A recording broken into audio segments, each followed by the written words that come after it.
Boa noite, irmãos. Que a graça e a paz do Senhor seja com todos nesse lugar, amém? Abra sua Bíblia no Evangelho de João, capítulo 4. Nós vamos fazer a leitura desse livro, iniciando do verso 1 em diante, que diz bem assim: Quando Jesus soube que os fariseus tinham ouvido dizer que ele fazia e batizava mais discípulos que João, se bem que Jesus mesmo não batizava em si os seus discípulos, deixou a Judéia, retirando-se outra vez para a Galiléia. Era necessário passar pela região da Samaria. Assim, Jesus chegou a uma cidade samaritana chamada Sicar, perto das terras que Jacó tinha dado a seu filho José.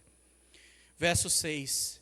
Ali ficava o poço de Jacó. Cansado então da viagem, Jesus sentou-se junto ao poço, que era por volta de meio-dia. Nisso, veio uma mulher samaritana tirar água e Jesus lhe disse: Dê-me um pouco de água, pois os seus discípulos tinham ido à cidade comprar alimentos.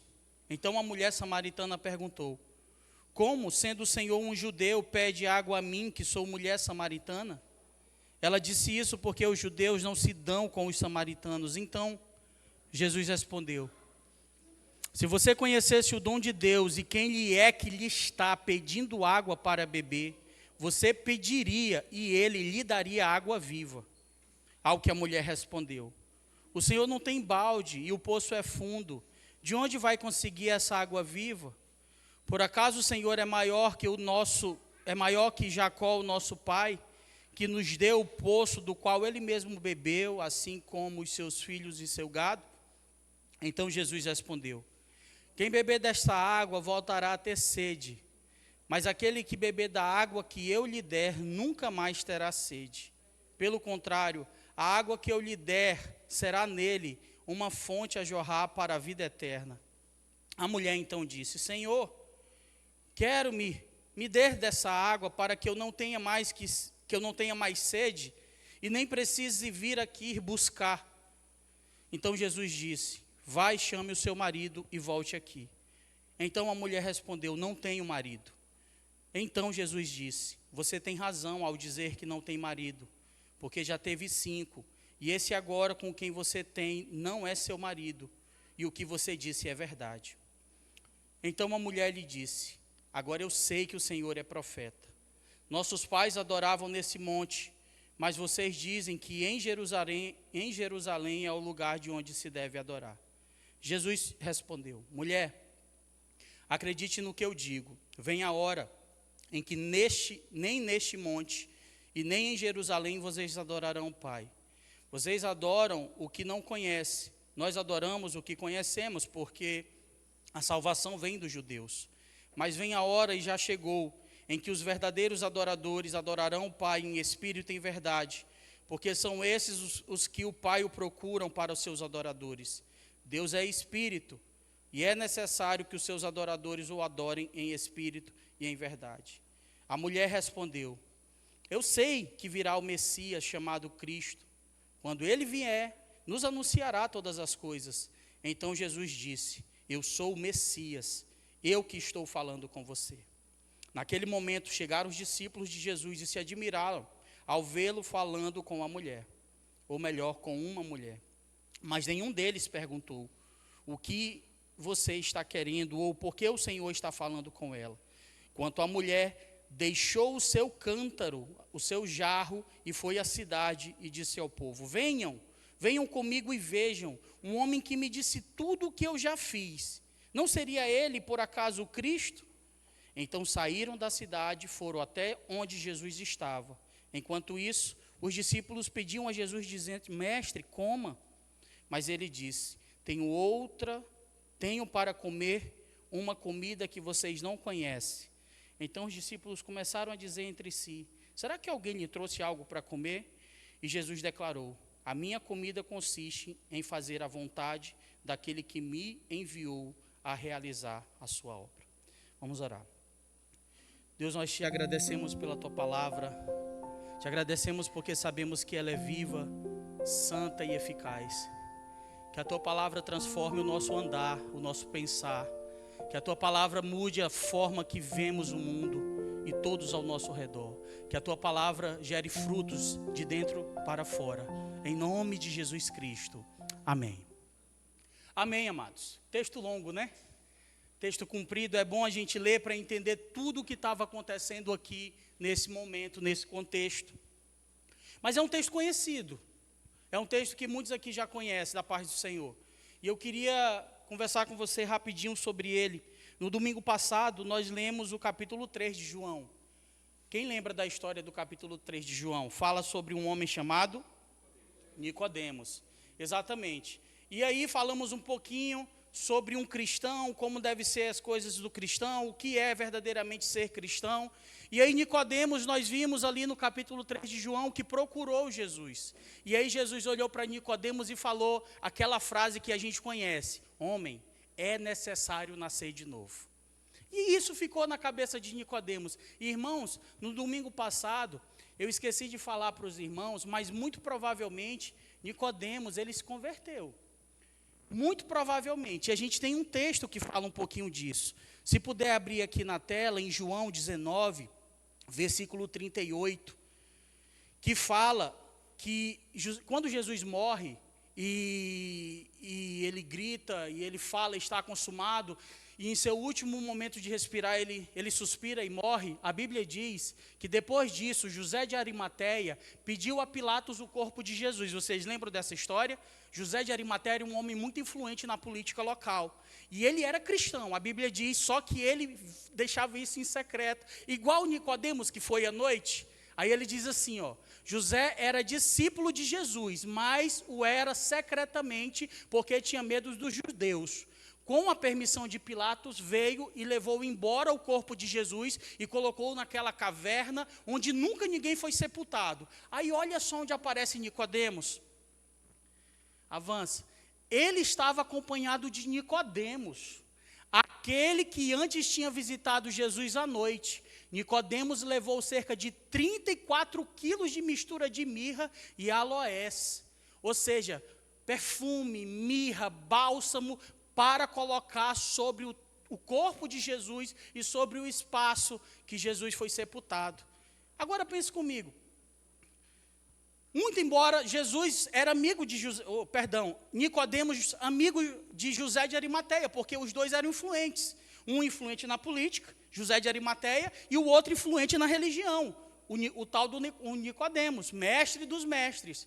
E eles poderiam se comunicar e se organizar para tirar o corpo de Jesus. Então, por esse texto, não é muito claro, né? Mas ele só faria isso se ele já tivesse se entregado a Jesus. Muito dificilmente ele iria comprar uma briga desnecessária com a religião dos fariseus para fazer isso que ele fez com José de Arimateia. Fechando esse parênteses, agora a gente vem para o capítulo 4 do Evangelho de João, que fala de uma figura chamada mulher samaritana. Que era o que eu queria discorrer com vocês.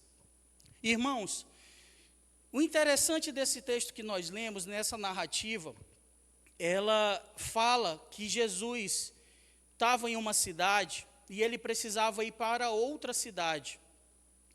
Jesus, ele estava na Galileia, ou melhor, na Judeia, e precisava chegar numa cidade chamada Galileia. Só que para sair da Judeia aqui até Galileia, era aproximadamente uns 100 quilômetros a 120 quilômetros. Só que no meio da cidade, o caminho mais curto, tinha uma cidade de Sicar, que era uma cidade de Samaria, que vivia cheio de samaritanos. E naquela época tinha um problema muito cultural e religioso, que os judeus não se davam com os samaritanos por vários motivos, que não convém detalhar hoje aqui. Mas eles nem se falavam. Os judeus consideravam o samaritano impuro. E só alguns judeus mais tradicionais, só o fato de passar por uma cidade que mora samaritano, ele já ficava impuro. E aí interessante que muitos judeus, eles davam a volta pelo caminho mais longo para chegar na Galileia, da Judeia para a Galileia, para não passar pelaquela cidade. E Jesus, ele diz no texto assim, ó: É necessário passar por Samaria. No versículo 4 do capítulo 4 de João. Era necessário. Aí eu lembrei, irmãos, do que Jesus falou para Nicodemos. É necessário nascer de novo. Aí ele fala ali para os discípulos, é necessário passar por Samaria. E eu fiquei com aquilo na cabeça. O necessário que Jesus está falando pode ser muitas coisas. Mas a gente crê e entende que quando Jesus estabelece isso é necessário, é algo que vem da vontade do próprio Deus. É algo que está sobre o controle do próprio Deus. A gente escolhe, irmãos, os caminhos por onde a gente anda. Se eu não quiser passar por uma cidade, eu passo por outra, porque eu escolho por onde eu vou. Mas Jesus sabe quais os caminhos que a gente deve andar, e ele sabia por onde devia andar. E Jesus então vai por essa cidade, irmãos, porque ele sabia o que tinha que acontecer ali. E, irmãos, diferente de Nicodemos em João capítulo 3, em João capítulo 4, a gente vê, Nicodemos ali questionou muito e falou muita coisa, mas em capítulo 4 do texto do Evangelho de João, a gente vê alguém de fato nascendo de novo. Veja bem, se a gente for fazer aqui um paralelo com os dois textos, a gente vê um Nicodemos ali muito religioso, muito duro, né, querendo saber, mas também resistindo, e a gente vê no capítulo seguinte, Jesus indo, como necessário, mostrar para a gente o que era o novo nascimento na vida daquela mulher. E aqui, irmãos, eu consigo tirar 4 aspectos do novo nascimento, que eu queria compartilhar com os irmãos.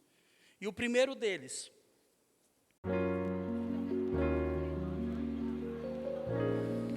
em João capítulo 4, versículo 10, diz assim: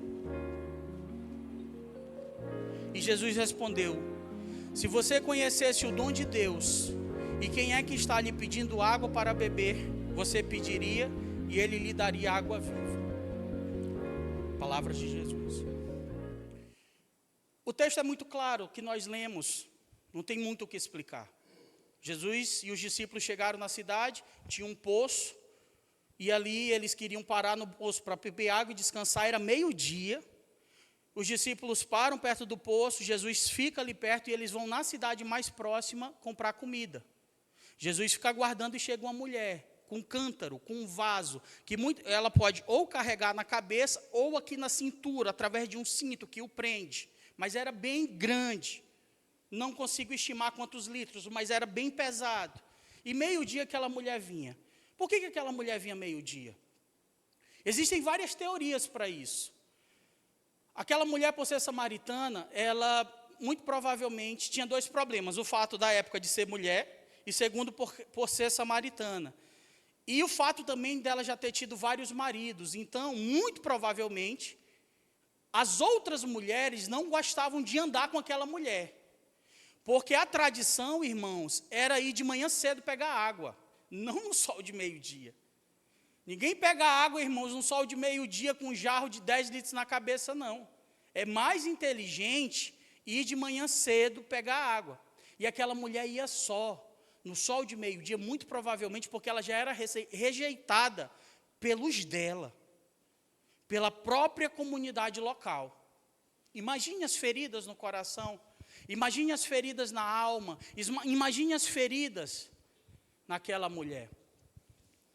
Irmãos, o primeiro aspecto que eu queria que a gente pensasse é que quando ela vê Jesus, Jesus olha para ela e pede água. Aí começa o diálogo. Aí a mulher fala: mas como é que tu está pedindo água? Como é que tu fala comigo que eu sou mulher? Primeiro. E sou samaritana e o senhor é judeu. E como é que tu queres aqui que a gente tire água? Tu queres beber água se tu não tem uma corda, se tu não tem um jarro, se tu não tem um balde para pegar? Aquela mulher, irmãos, inicialmente buscava e estava ali buscando uma saciedade física, buscando algo para se saciar. E Jesus olha para ela e fala assim, o verso 10, mulher, se tu souber quem está te pedindo água, tu me pedirias e eu te daria água viva. E aquela mulher começa a entender, e Jesus em um outro momento fala assim, olha, tem mais, eu vou te dar uma água que tu nunca mais vai ter sede. Olha só. Aí aquela mulher começa a mulher samaritana começa a pensar, meu Deus, eu nunca mais vou ter que vir no sol de meio-dia, eu nunca mais vou sentir sede, eu quero isso. Quem não quer, irmão? Quem não quer aliviar a dor? Quem não quer sentir menos peso na vida? Quem não quer sentir menos flagelo do dia, do mal? Quem não quer, irmãos, chorar menos quando está doendo? Quando aquela mulher ouviu que Jesus estava falando, eu quero, me dá dessa água, porque eu não aguento mais vir aqui pegar. Irmãos, a primeira coisa que Jesus transforma na vida do novo nascido é o desejo. O desejo daquela mulher estava em algo terreno, escute isso. Estava naquela água. Ela tinha uma necessidade. E ela ouve o profeta, e ela primeiro reconhece Jesus como profeta e depois como Messias. Depois que continua o diálogo, e ela fala, então me dá. Porque, irmãos, muitas vezes a gente busca Jesus por algo que está doendo. Não é verdade? A gente busca Jesus, ou busca, vai lá na igreja tal, porque eu fui lá, orei, e aquilo mudou. E a gente ouve as pessoas falando e testemunhando, não, vai lá e faz os passos de fé, porque eu fui, e na última quarta-feira a minha bênção chegou. Irmãos, e os pedidos são legítimos. A pessoa busca Jesus por água, porque quer aliviar, porque a carga está pesada. E sabe o que Jesus faz? Ele recebe. Às vezes buscamos pelos motivos errados, mas porque não conhecemos. Aquela mulher, ela buscava Jesus para uma solução prática e terrena. Esse diálogo daquela mulher com Jesus ilustra a nossa tendência de querer benefícios imediatos. Ai, está doendo, eu vou orar, eu vou para o passo, eu vou toda quinta, eu vou para a oração agora, porque está doendo, eu não aguento essa dor. Você entende? Toda vez, irmãos, que nós vamos ler a Bíblia, nós temos que ver os personagens que Jesus fala e confronta como se fosse a gente. O que o Senhor mostra para mim na vida dessa mulher? Que assim como ela, eu não queria ir meio-dia pegar mais água. Assim como ela, eu também quero ter minha sede saciada. Jesus, ele começa a transformar na vida daquela mulher os desejos das prioridades que vão mudando na nossa vida. Quando Jesus revela à mulher a oferta de uma água viva, de algo maior, de algo que transcende o entendimento humano, mundano, secular, local, ela começa a entender algo diferente. Ela começa a colocar em algo a mais. Ela começa a entender que não era uma água física. Irmãos, nós precisamos aprender na nossa jornada cristã que quando nós nascemos de novo, como é necessário nascer de novo, que Jesus falou para Nicodemos, as nossas necessidades imediatas passam a ser secundárias. E a presença de Jesus passa a ser prioridade do nosso desejo. O novo nascido, ele muda os desejos relacionados a Cristo e à presença dele.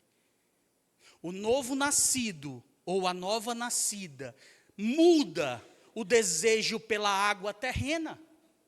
Muito embora seja necessária, você entende? Que sem água a gente não sobrevive, mas é secundário. Irmãos, e o texto continua. E para isso acontecer, para abrirmos o nosso coração, para essa transformação acontecer, para ela ser profunda, tem um segundo ponto. Além de transformação do nosso desejo passa a ser outro. Jesus no versículo 16 do mesmo capítulo 4, Ele fala no 13, quem beber dessa água voltará a ter sede, que discorre todo o desejo da mulher por querer dessa água. E aí ela, empolgada por querer disso, porque eu quero. Aí Jesus fala para ela assim, ó, tá bom, chama teu marido e volta aqui. Irmãos, aqui a mulher, eu acho, você já sentiu aquele frio na espinha? Aquele frio na espinha que às vezes dá quando a gente é pego com a mão na botija, como diz o outro, fazendo ou uma coisa errada, ou se assustando por alguma coisa, mesmo sem estar fazendo algo errado, a gente sente aquele calafrio, já era. Quando ela ouve aquilo, ela responde, eu não tenho marido. E Jesus olha para ela e fala, disseste bem, porque tu já tiveste 5 e o que tu tens agora não é seu. A Bíblia não fala, irmãos, da relação dessa mulher com esses homens. Se ela era viúva, se os homens foram morrendo e ela foi casando de novo, se ela foi separando desses homens, ou se os casamentos foram se desfazendo. O que a gente sabe é que ela teve 5, e o que ela estava agora não era dela. Ou ela era amante desse homem, ou ela não era casada oficialmente com esse homem. A gente não pode determinar, porque a Bíblia não deixa claro. Mas esse marido que ela estava atualmente, ela não tinha ou uma união, porque naquela época era cultural. Quando um homem e uma mulher se casavam, a comunidade ficava sabendo. Né? Era algo que era público. Lembra de Jesus na festa de casamento, lá no primeiro milagre? Era uma festa tremenda. Ou ela era amante. Ou não tinha se casado, né? Vivia junto, mas não tinha se casado publicamente. Mas o que importa aqui? O que importa, irmãos, é que o novo nascido, a nova criatura, além de ter os seus desejos transformados, ele entende que o confronto de Jesus, a revelação e o confronto de Jesus na sua vida, elas são necessárias para o aproximar mais dele. Irmãos, a melhor coisa que tem na vida de um crente, de uma crente, é ser confrontado por Jesus. É quando Jesus ele pede para que a mulher chame o marido, ele vai além da sede da água, você entende? Ele vai mais profundo, calma aí, que ainda tem coisa para tratar. Vai transformar a vida daquela mulher. Mas ele não queria só dar uma água viva para ela. Veja, Jesus ele nos atrai por aquilo que está doendo.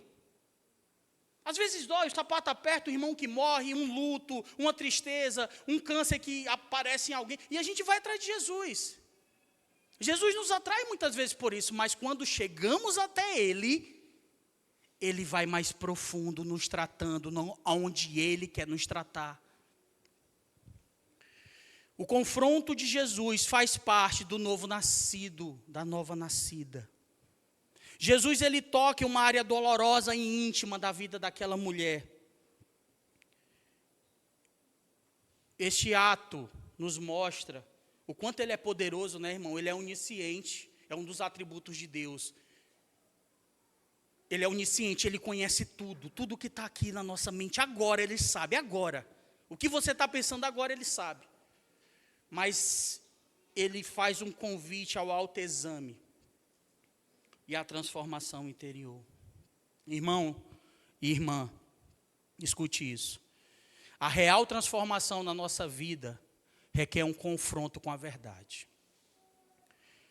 Jesus, ele nos transforma, amém, irmãos? Só Ele pode nos transformar, mas Ele quer confrontar a verdade dEle sobre nós. A verdade de Deus, ela é um peso que liberta. Conhecereis a verdade, ela vos... Amém. A verdade dEle é um peso que afaga.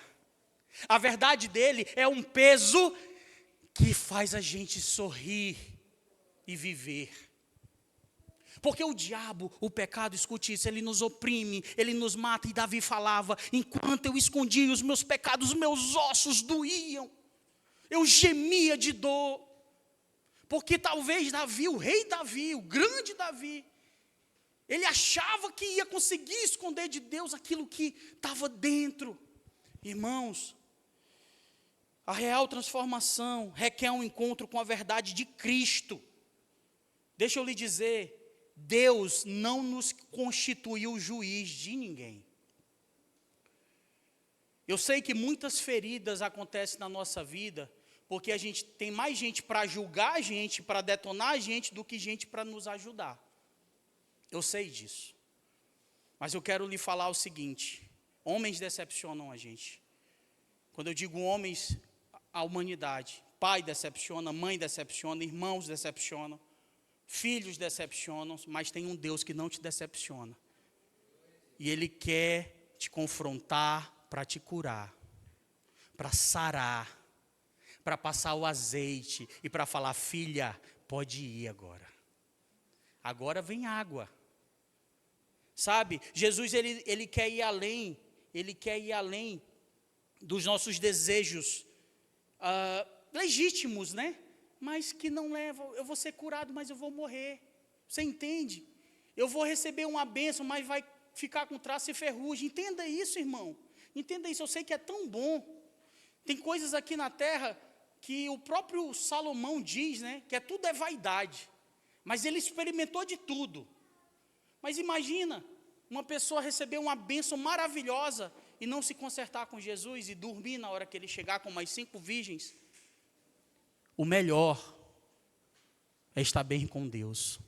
E o resto vai te alcançar, te perseguir, vai te procurar, a porta vai abrir. Mas o melhor é eu estar bem com meu Deus, abrindo o meu coração para Ele, falando: Senhor, eis-me aqui, Pai, transforma aqui dentro. E todas as outras coisas, elas virão. Jesus, Ele quer ir muito além da água. Jesus, Ele conhece a nossa realidade, irmãos, nesse processo, que é verdadeiramente importante começar a mudar. Olha, permita que a verdade de Cristo penetre no seu coração, nos conduzindo genuinamente ao arrependimento. Em terceiro ponto,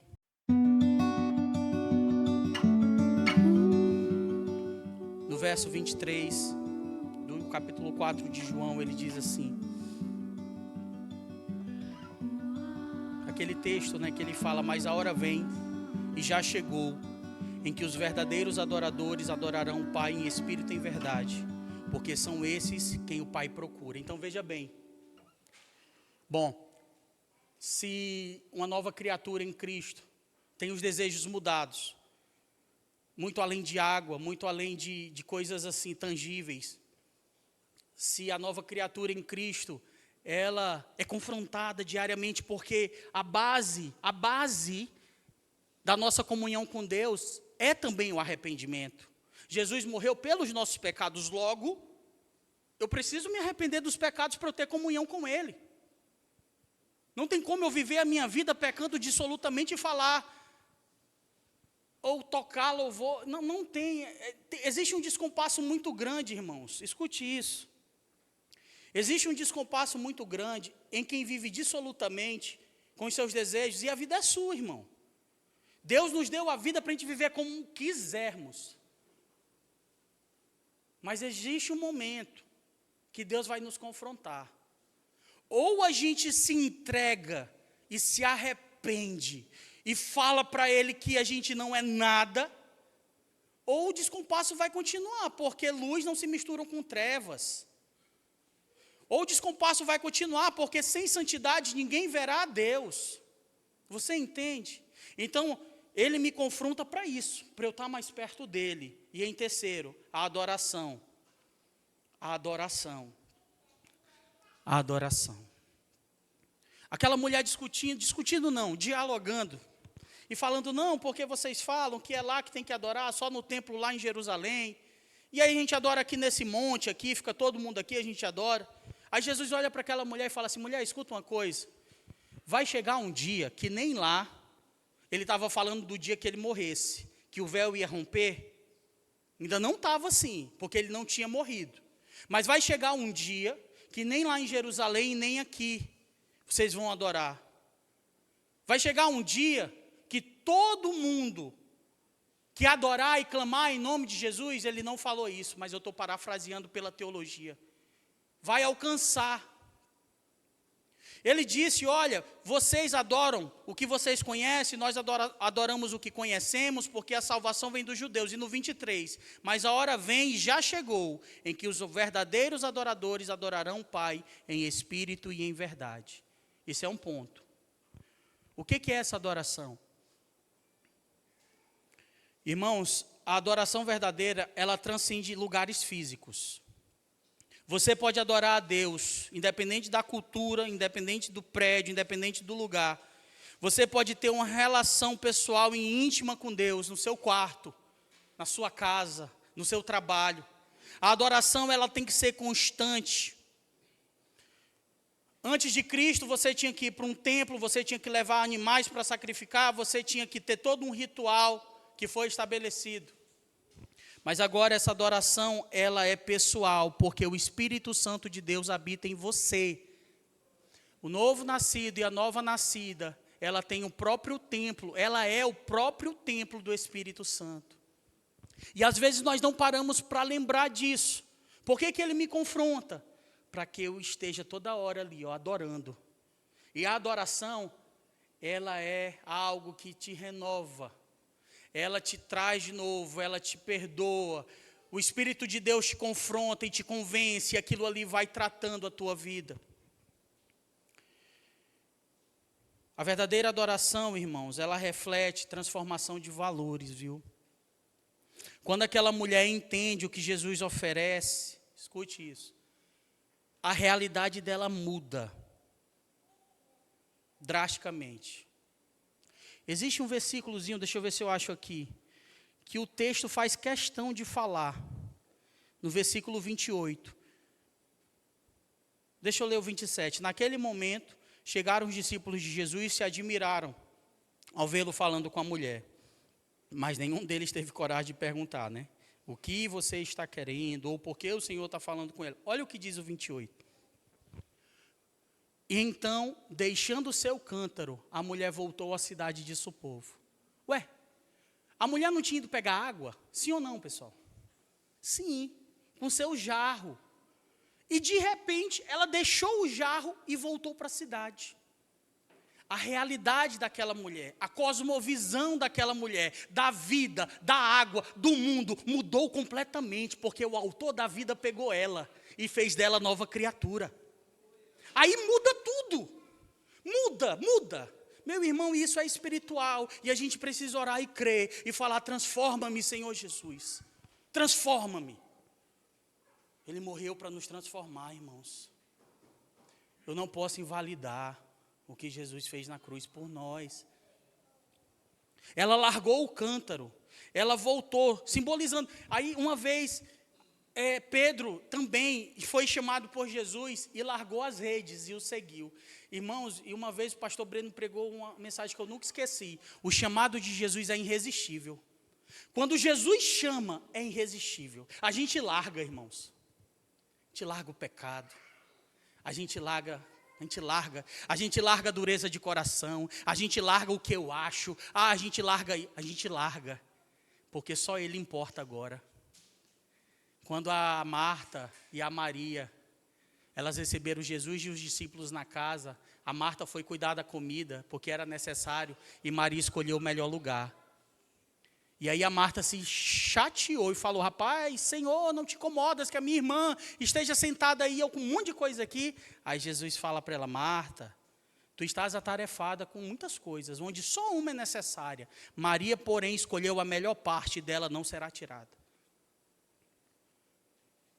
Nós precisamos voltar a escolher a melhor parte, irmãos. A melhor parte é a presença de Deus. Aí como? Se é na igreja, se é em casa, se é no culto familiar, se é lendo a Bíblia toda manhã. Aí é com o Espírito Santo e você. Não tem regras. Ele vai falar para você, ele vai lhe incomodar.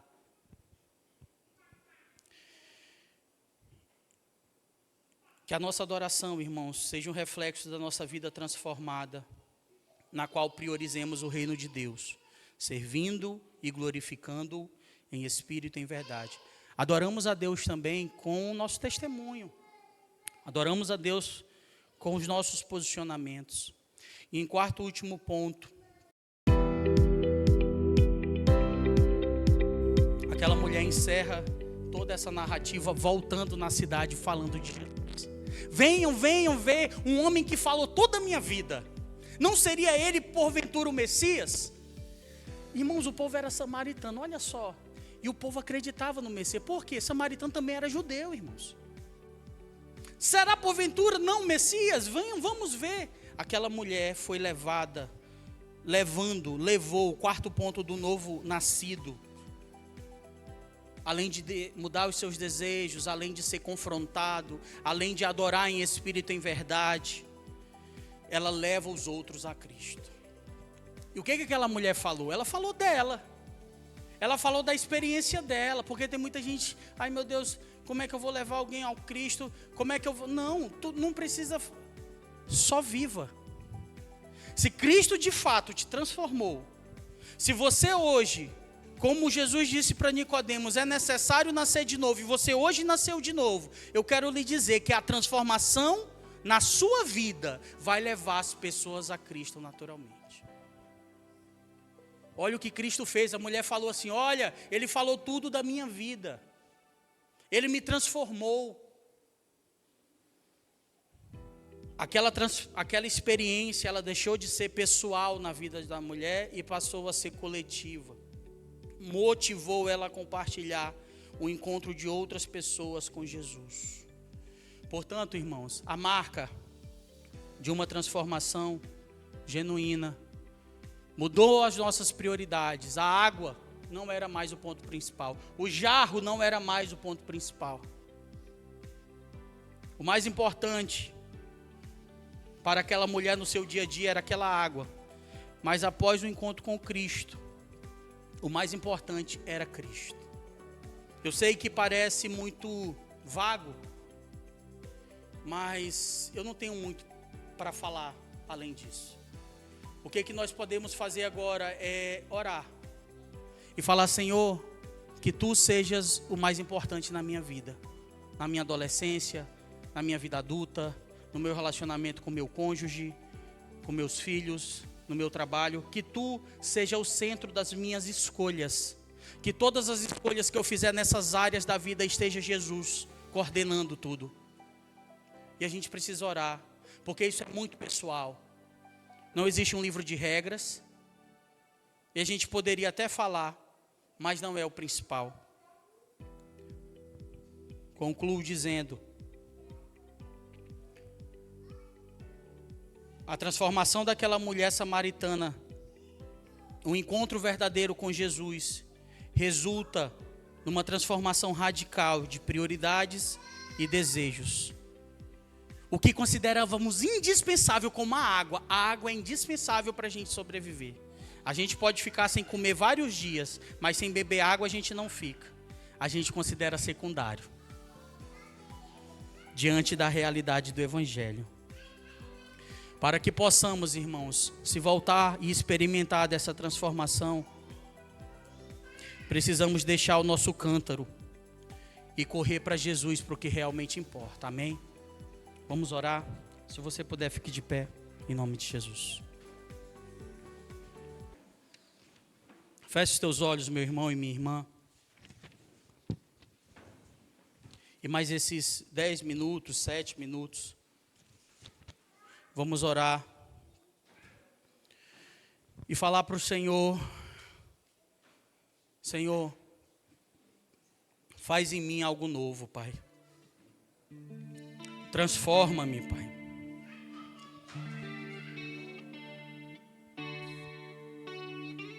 Vamos cantar essa canção. E você, irmãos, pode estar sentado, pode estar em pé, feche seus olhos. Não importa quem está aqui, quem falou aqui nessa noite. Você não precisa saber nem meu nome, se você é novo aqui.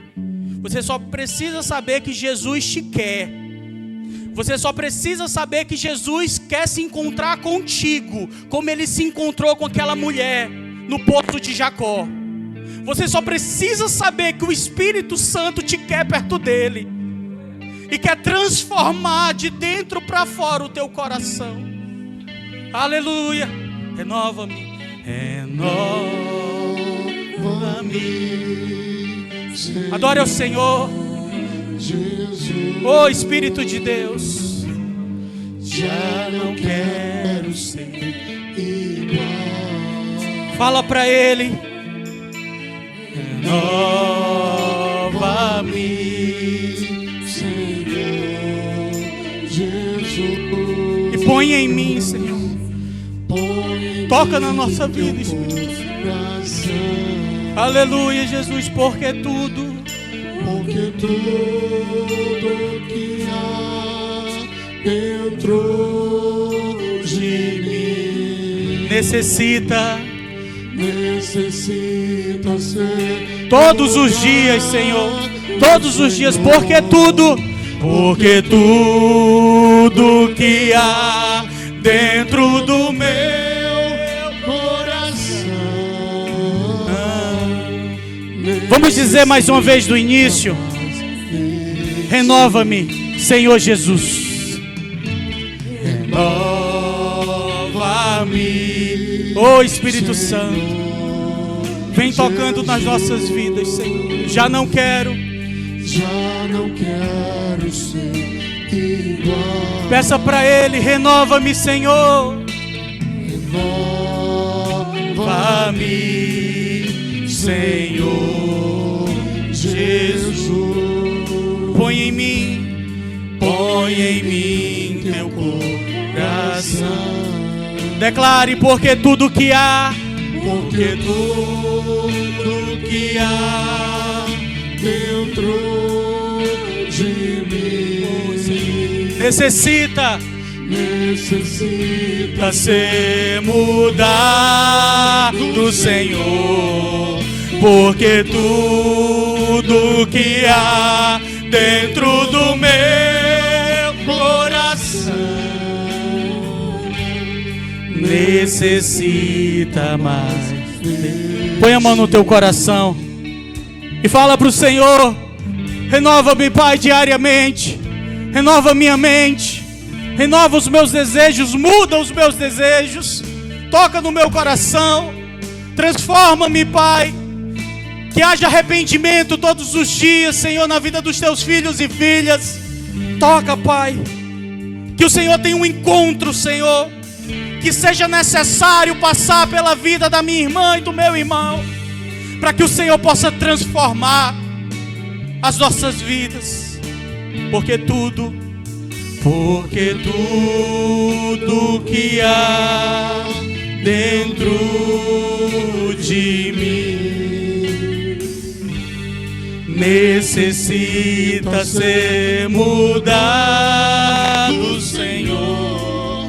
Porque tu, dentro do meu coração, declare, dentro do meu coração,